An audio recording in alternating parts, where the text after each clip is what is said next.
اهلا اصدقاء السينمائيون، اليوم راح نحكي عن ابرز المسلسلات العراقية اللي راح تنزل برمضان 2025 ويلا بينا.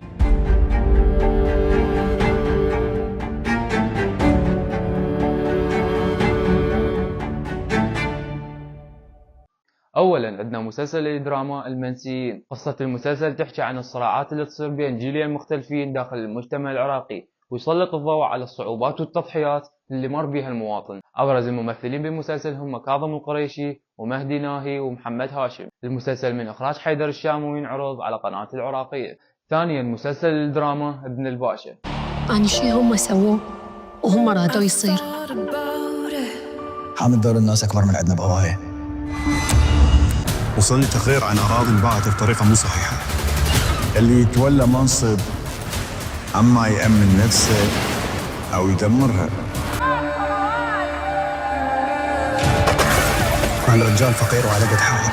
خليه يشوف مرته منه حتى يعرف. المسلسل يحكي عن أبناء اثنين مسؤولين يلقون نفسهم بحرب ويا بعض بين الخير والشر، بحيث يشتغل واحد منهم محقق يسعى لمحاربة الفساد والثاني هو اللي يزرع الفساد. أبرز الممثلين بالمسلسل هم بكر خالد ونعام الربيعي وهند نزار وسيف الشريف. المسلسل من إخراج جوليان معلوف وينعرض على قناة MBC العراق. مسلسل أولاد جبار. قصة المسلسل تحكي عن عائلة عراقية تواجه التحديات اليومية ويسلط الضوء على الصراعات الاجتماعية والاقتصادية اللي تمر بها العائلة. أبرز ممثلين المسلسل غالب جواد، جلال كامل وآسيا كمال. المسلسل من إخراج شادي زيدان وينعرض على قناة العراقية. مسلسل ميليشيات نسائية.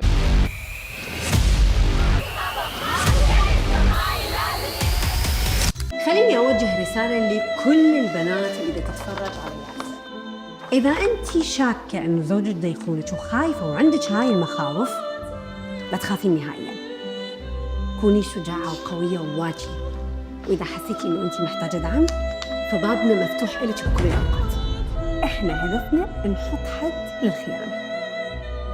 المسلسل يحكي عن مجموعة من النساء اللي صار عندهن شك بأزواجهن، لذلك قررن يشكلن تحالف نساء سري حتى يراقبن أزواجهن، ويستخدمون أحدث الوسائل التكنولوجية برحلة من المغامرة والكوميديا. أبرز ممثلين المسلسل زهراء بالميم، كاد القيسي، حيدر عبد الثامر. مسلسل من إخراج مهند أبو خمرة وينعرض على قناة الشرقية. مسلسل زهرة عمري. أنا مو واثقة بيك، ليش بدها تستغلني؟ أنا مو اعطيتك أعز ما عندي. انت مقتنع باللي دا تسويه؟ تفضل يمه. انا بالطفل اللي ابنك موته. الكذبه بدت تكبر. يا طفل، يلا حبيبي خذ سيارتك وروح. أنت شو عندك ويا طريقتي؟ إذا ما دفعكم الثمن غالي ما أطلع خالد. لا خالد ما يطلقني، طلقك نتزوج عليك. أين الطفل؟ ربي يحرمك من كل شيء حرمتني مني. إذا عشتي فأنت ميتة بناري، وإذا متي فما راح أسامحك طول عمري. قصة المسلسل بعد 20 سنة من السجن بسبب جريمة ارتكبتها بنية حتى تدافع عن نفسها، ترجع لها حريتها وتبدأ رحلتها بالبحث عن أغلى ما عندها، بنتها ورود. أبرز ممثلين المسلسل غسان إسماعيل وأحمد الخفاجي ورهام البياتي وسامية الرحماني. المسلسل من إخراج سلام عرب وينعرض على قناة MBC العراق. مسلسل قطار الموت. يحكي المسلسل عن فترة ما بعد سقوط رئيس الوزراء السابق عبد الكريم قاسم سنة 1963 ووصول حزب البعث للسلطة، تأثير هذا الحدث على المجتمع العراقي. مسلسل من إخراج رعد مشتت. مسلسل الدراما والرعب سحر أسود. سويت سحر فراق بينه وبيني. مستحيل أدخل السحر بيني وبين زوجي. انتي بس انت ايش فيك؟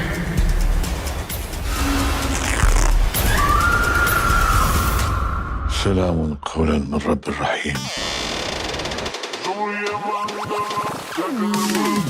وخلو بيتنا في جني. جني. حتشوفون بعينكم ايش راح يصير يوم ورا يوم. المسلسل يحكي عن مجموعة من الأشخاص اللي يتورطون بممارسة السحر الأسود، شنو تأثير هذا على حياتهم وعلاقاتهم. أبرز ممثلين المسلسل هم حسن حسني وزهور علاء وهند طالب ورشا رعد وعلي جبار. مسلسل من إخراج مراد التركي ينعرض على قناة دجلة. مسلسل النقيب. احنا محتاجين نكثف العمليات داخل بغداد، وهسه مثل ما شفت النتيجة بعينك، ما حد يقدر يحقق لنا المطلوب غير أبو صهيب. أبلغني مولانا الخليفة بأن تبدأ التحضيرات لعملية فتح بغداد، وهذا المخطط يبدأ بتنفيذ 35 عملية تفجير قبل الفتح. ثقيلة، إذا تنفجر صوتها يقطع أكبر سالفة. هاي أكثر المناطق ازدحاما بالأسواق، بس لازم نختار الوقت المناسب. قصة المسلسل تحكي عن ضابط استخبارات عراقي حاول يخترق تنظيم داعش حتى يفشل مخططاتهم الإرهابية. مسلسل من إخراج وثاب محمد. مسلسل لم الشمل. لم يخلف الرئيس الأمريكي الجديد دونالد ترامب وعده لناخبيه بتقييد الهجرة إلى الولايات المتحدة الأمريكية وتشديد شروطها ومنع دخول البلاد على رعايا دول بعينها وعلى المسلمين بشكل خاص. الجولة هو الاحتجاجات على قرار الرئيس الأمريكي دونالد ترامب بمنع مواطني 6 دول عربية وإيران من دخول الولايات المتحدة.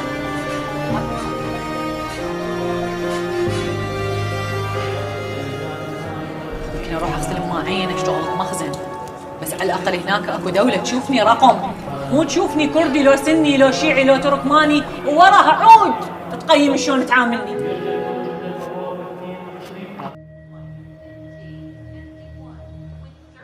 قصة المسلسل تحكي عن عائلة عراقية تتفرق بالهجرة إلى أمريكا بسبب ظروف الحياة الصعبة، بعدين يحاولون يرجعون يلمون شملهم بعد سنوات من الفراق. أبرز ممثلين المسلسل أثير كشكول وجمانة كريم. مسلسل من إخراج علي فاضل وينعرض على قناة الشرقية ومنصة 1001. وعندنا بعد مسلسلات واللي ما قدرت أحصل عنها أي تفاصيل، وهن مسلسل الجنة ومسلسل الياقوت. أما مسلسل الياقوت ما قدرت أحصل أي تفاصيل عنه غير أبرز الممثلين المشاركين، وهم سنان العزاوي وسامي قفطان وسولاف وأميرة جواد. المسلسلات اللي ذكرناها هي أبرز المسلسلات اللي راح ينزل لها الموسم الأول. أما أبرز المسلسلات اللي راح تنزل لها مواسم جديدة هي مسلسل العشرين، وهو مسلسل دراما اجتماعية.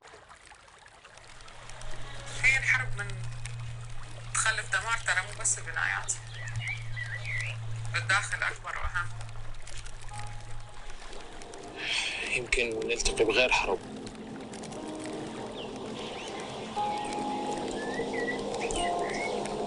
إذا ظلينا عايشين. مو قلت ليش نلتقي بغير حرب؟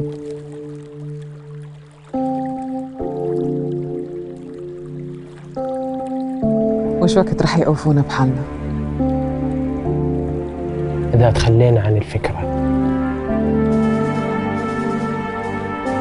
قصة المسلسل تحكي عن الشهداء خلال فترة قتال داعش بين سنة 2014 و2017، وهو يعتبر الجزء الثاني المسلسل العشرة، واللي كان يتكون من 10 حلقات وكل حلقة 10 دقائق. أما هذا الجزء اسمه العشرين ويتكون من 20 حلقة وكل حلقة مدتها تقريبا 20 دقيقة. أبرز ممثلين المسلسل آلاء حسين وخليل فاضل. المسلسل من إخراج علي حديد وينعرض على قناة الرابعة وتطبيق المنصة. عندنا بعد مسلسلات لها مواسم جديدة وهو بيت الطين، كمامات وطن. وبالنهاية يا أصدقاء السينمائيون، رغم بساطة هذا الفيديو لكن واجهت صعوبة كلش كبيرة بأن نحصل تفاصيل ومعلومات عن الأعمال. فمثل ما كنا نعرف أن أي عمل سواء فيلم أو مسلسل له شغلات أساسية تنزل، وهي التصنيف دراما، رعب، أكشن، إثارة وغيرها. النبذة التشويقية وهي عبارة عن سطر أو سطرين تحكي عن قصة العمل، وش قد عدد حلقات المسلسل ووين راح ينعرض. لكن بصراحة رغم بساطة هاي الأشياء واجهت صعوبة كبيرة حتى حصل جزء من هاي المعلومات رغم كونها أساسية. والله شنو تبريرهم حتى نخلي المشاهد يتشوق أكثر للعمل؟ هذا التبرير ضعيف وما به أي احترافية مهنية. فشلون ممكن تشوق المشاهد وهو ما يعرف أي شيء عن المسلسل؟ خصوصا أن المشاهدين صاروا أغلبهم يتابعون أعمال أجنبية قوية وتنصرف عليها ملايين الدولارات، ورغم هذا ينتقدوها وما تعجبهم. فأنت شلون تشوق المشاهد حتى يتابع العمل وهو ما يعرف أي شيء عن العمل؟ ورغم كل هذا قلت يلا خل أسوي الفيديو دعما للأعمال العراقية، وعسى ولعل نشوف أعمال تستحق المشاهدة وبعد ننتظر ونشوف. واكيد انا راح اكون موجود واسوي لكم مراجعات للاعمال بعد متابعتها. لذلك خلي لايك واشترك بالقناة وفعل زر الجرس حتى يوصلكم كل شيء جديد يخص السينما. واذا اكو اعمال نسيتها اذكروها بالتعليقات وكتبوا لي شنو اكثر عمل متحمسين تشوفوه. تقدرون تتابعونا على باقي المنصات لترشيحات الافلام حتى نخلي عائلتنا السينمائية تكبر اكثر واكثر. كان وياكم حسين رسين، وهذا برنامج فيلمينو، واكيد لا تنسى تو انجوي.